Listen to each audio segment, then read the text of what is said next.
Yo soy Constanza Salgado, soy profesora de Derecho de la Universidad Adolfo Ibáñez, soy abogada de la Universidad de Chile, máster en la Universidad Católica y me doctoré hace un par de años, terminé en la Universidad de Edimburgo.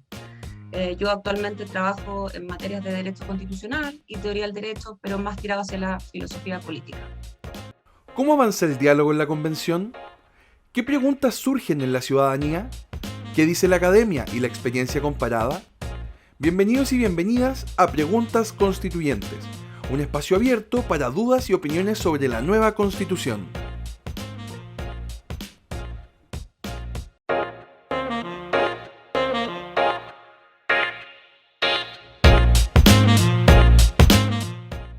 La norma sobre derecho de propiedad está ya casi completamente aprobada por la Convención, ya está, varias partes de la norma están en el borrador. Y lo que quizás destacaría es que es una norma mucho, pero mucho más simple y breve que la norma que existía en la Constitución de 1980. La norma fue depurada y fue en alguna medida moderada por el Pleno de la Convención frente a las propuestas que traía la Comisión número 4 de Derechos Fundamentales. La Comisión 4 traía originalmente una propuesta que básicamente tenía dos características que luego fueron rechazadas por el Pleno. La primera es que definía o establecía causales en relación a lo que es la función social y ecológica de la propiedad. Entonces, la norma sobre propiedad establecía que, por supuesto, todas las personas tienen derecho de propiedad. La Constitución asegura la propiedad sobre toda clase de bienes, salvo los que la naturaleza ha hecho comunes a todos los hombres y lo que la ley declara inapropiables. Y enseguida establece la norma, la ley va a determinar el modo de adquirir la propiedad, el contenido, los límites y los deberes que se deriven de la función social y ecológica. Y a continuación establecía, digamos, qué debía entenderse por función social y ecológica, tal como la Constitución de 1980 lo hacía, que establecía, por ejemplo, que por función social debía entenderse los intereses generales de la nación, utilidad y salubridad pública, el patrimonio ambiental, etc. Y la propuesta de la Comisión traía estas causales, definía la función social estableciendo las mismas causales que la Constitución del 80 y agregando una nueva, que es el mejoramiento de la vida de las personas, ya como causal. Esa norma, esa normita de que define las causales de la función social se rechazó. Y yo creo que eso es bueno porque eso deja al legislador la interpretación de lo que debe entenderse por función social. En general, el derecho comparado, cuando se establece que la propiedad privada, el derecho de propiedad tiene límites, y esos límites vienen dados por la función social que tiene la propiedad, las constituciones no establecen qué debe entenderse por función social, sino que lo deja a la interpretación del legislador. Y la segunda cuestión que es importante destacar, que el Pleno rechazó y en algún sentido como moderó la propuesta, es que había un inciso que traía que la Comisión 4 proponía, que era que sobre los títulos administrativos que habiliten la prestación de servicios públicos o habiliten la explotación, aprovechamiento o uso de bienes comunes, se regirán por la ley que los establece y en ese sentido no habrá derecho de propiedad sobre esos títulos administrativos, ¿ya? Y eso significaba en alguna medida que los derechos de aprovechamiento de las aguas, por ejemplo, no iban a estar protegidos por el derecho de propiedad tal como la Constitución del 1980 lo establecía, sino que los derechos de aprovechamiento de agua, las concesiones de agua, las concesiones, digamos, los títulos administrativos de concesiones, que en el fondo son los derechos de aprovechamiento de las aguas, no iban a estar protegidas por el derecho de propiedad, sino que iban a estar reguladas por la ley, ¿ya?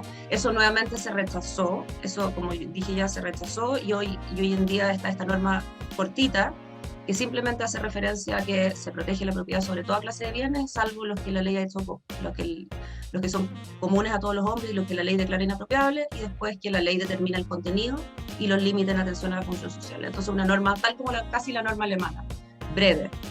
Sobre expropiación hay una norma muy breve en este momento que dice, que autoriza la expropiación, básicamente que dice que se puede privar a una persona de su propiedad en virtud de una ley que lo autorice, ¿ya?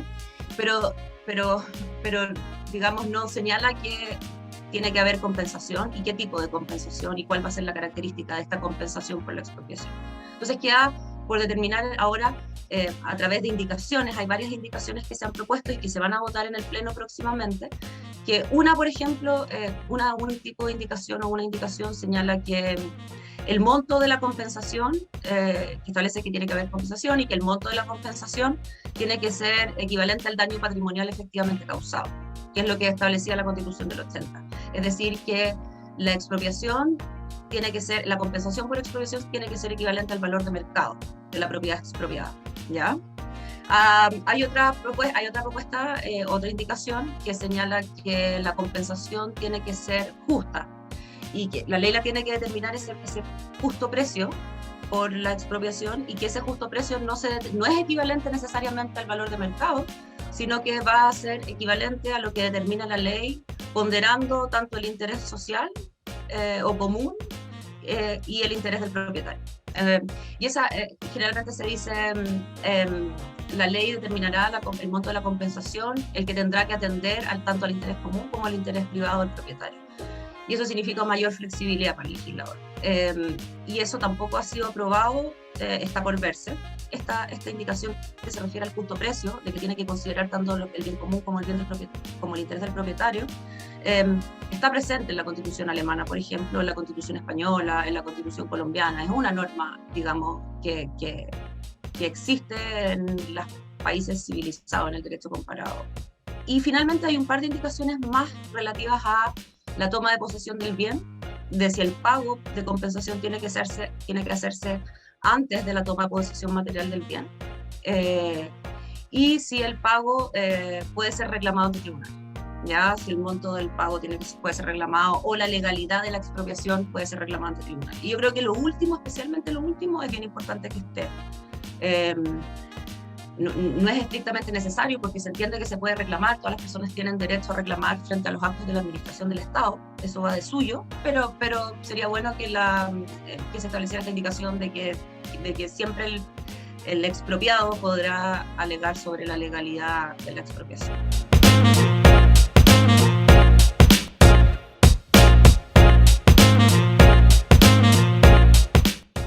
Yo creo que no hay hasta el momento un nuevo crítico. Creo que está por verse lo de la expropiación. Yo creo que sería un paso adelante establecer esta posibilidad de que el monto de la expropiación, de la compensación por expropiación, no sea equivalente al valor de mercado, sino que siga la tendencia de la Constitución alemana, española, colombiana, sudafricana, que establece este justo precio. Pero a mí lo que más me llama la atención es lo que se ha alegado, de que, especialmente la derecha, de que la norma consagrada, la que ya está reconocida, la que ya fue aprobada por el Pleno, no protege suficientemente la propiedad. Y ese reclamo se ha dado precisamente porque se señala que la norma aprobada no distingue entre bienes corporales e incorporales. Entonces la norma dice, se protege el derecho de propiedad sobre toda clase de bienes, salvo bla, bla. Y claro, lo que en algún momento convencionales de derecha propusieron es que se estableciera que se protege la propiedad sobre toda clase de bienes, tanto corporales como incorporales, ¿ya? Y eso al final no se precisó, sino que se estableció simplemente bienes. Ahora, la Constitución de 1980 hacía esa distinción y decía se protege la propiedad sobre bienes corporales e incorporales. Y por eso varios convencionales de derecha quisieron repetir esta frase de corporales e incorporales. Pero yo creo que no es necesario. Ninguna constitución o la mayoría de las constituciones del mundo no distinguen sobre clases de bienes, sobre bienes corporales o incorporales. Pero va de suyo que el derecho de propiedad no solo protege la propiedad sobre bienes corporales, materiales, sino que también la propiedad inmaterial, ya la propiedad sobre intereses económicos no materializados. Es parte, digamos, del desarrollo del siglo XX que la propiedad se ha comenzado a desmaterializar, ¿cierto? En el siglo XVIII-XIX la propiedad paradigmática era la propiedad sobre la tierra. Y por supuesto uno debía entender que la Constitución se refería a la propiedad sobre la tierra, pero hoy en día en que la propiedad la tenemos sobre contratos, sobre créditos, sobre intereses económicos, digamos, que constan en títulos y que no son materiales, no son cosas, no necesariamente, digamos, hoy en día que así se entiende la propiedad, uno se entiende de suyo, va de suyo, que la norma constitucional de la propiedad protege también esos derechos incorporales.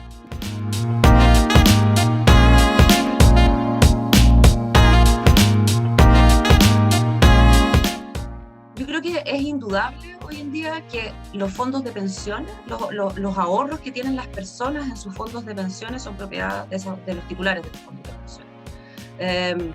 Dado el sistema chileno de pensiones y especialmente el sistema establecido en el decreto ley 3500 de las AFP, el sistema es un sistema básicamente de capitalización individual, que no es sino un ahorro forzoso.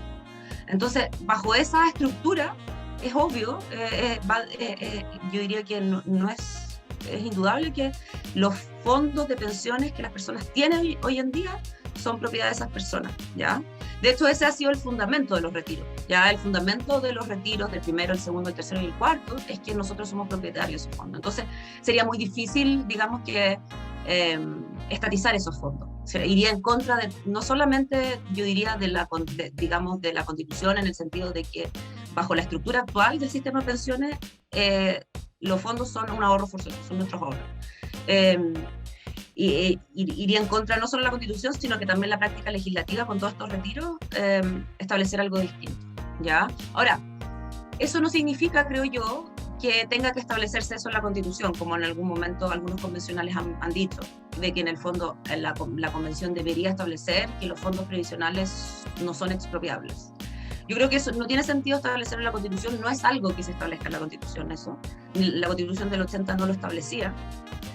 Sin perjuicio de eso, hace unos días atrás, 2 o 3 días atrás, el ministro Jackson envió un proyecto de reforma constitucional para dejar tranquila a la gente, un proyecto de reforma constitucional que establece que la inexpropiabilidad de los fondos de pensiones, de los ahorros que tienen las personas en sus fondos de pensiones, ¿ya? Y eso yo creo que debería calmar un poco los ánimos, y uno podría eventualmente establecer una regla similar a la de la reforma constitucional que propone Jackson, el gobierno, como norma transitoria.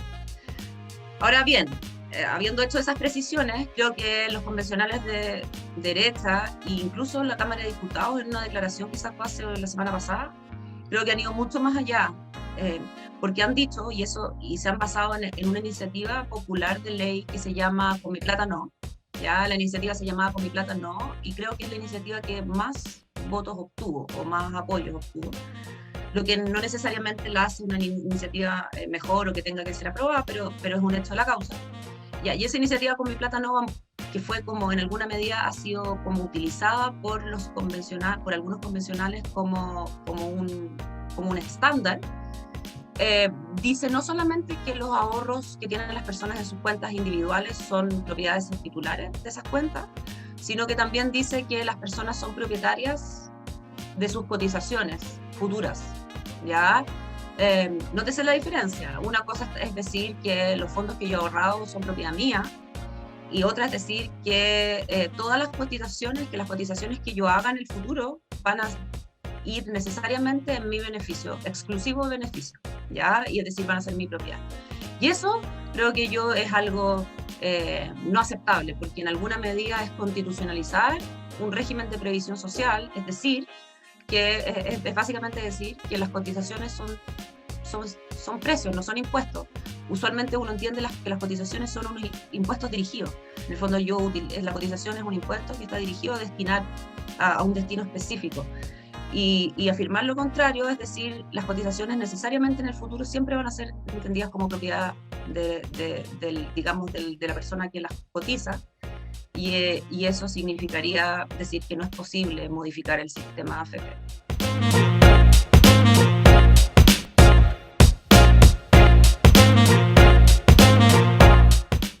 Primero podría partir diciendo que la propiedad está protegida, y en ese sentido las personas no se van a ver privadas de su propiedad, como alguna campaña se podría decir, digamos, como las personas son propietarias de sus bienes, de sus casas, de sus objetos, de sus de sus ingresos, etc. En ese sentido, las personas están protegidas por la propiedad. Ahora, con esta regulación, en virtud de la función social y una regla un poco más flexible en relación a la expropiación, uno podría, pero especialmente en relación a la función social, uno podría decir que van a haber más espacios para regular, y van a haber más espacios para regular la propiedad, especialmente cuando se trata del medio ambiente. Yo creo que lo que va a caracterizar a la nueva regulación de la propiedad es que va a permitir que la ley en conjunto con la administración, regule mucho más la propiedad, la gran propiedad, digamos, cuando se trata de proyectos ambientales o en general la propiedad cuando afecta la naturaleza o el medio ambiente. Yo creo que ahí va a haber un gran cambio. Y en relación a, digamos, a la cotidianidad, yo creo que lo que permite este derecho de propiedad es que, entendido en un sistema, incluyendo los derechos sociales, permite no entender la propiedad de manera absolutista. O sea, si uno entiende esta propiedad consagrada y aprobada por el Pleno, más el conjunto de derechos sociales, y eso lo entiende como un sistema, uno no puede entender que la propiedad es absoluta. Uno no puede entender, por ejemplo, el reclamo de no, con mi plata no puede entender el reclamo de que mi salario es entero mío. Y por lo tanto, toda plata que yo doy a las cotizaciones tiene que redundar en mi exclusivo beneficio y en beneficio de nadie más. Esa es una comprensión absolutista de la propiedad, porque entiende que yo soy propietario de mi salario o del salario que me da el mercado, por independencia de todos los demás y de todo el Estado. Y uno diría, es condición de legitimación de la propiedad. La distribución, o sea, es condición de legitimación de la propiedad el hecho de que para que yo acepte la propiedad de otro, esa propiedad, el sistema de propiedad tiene que ir en mi beneficio también, ¿ya?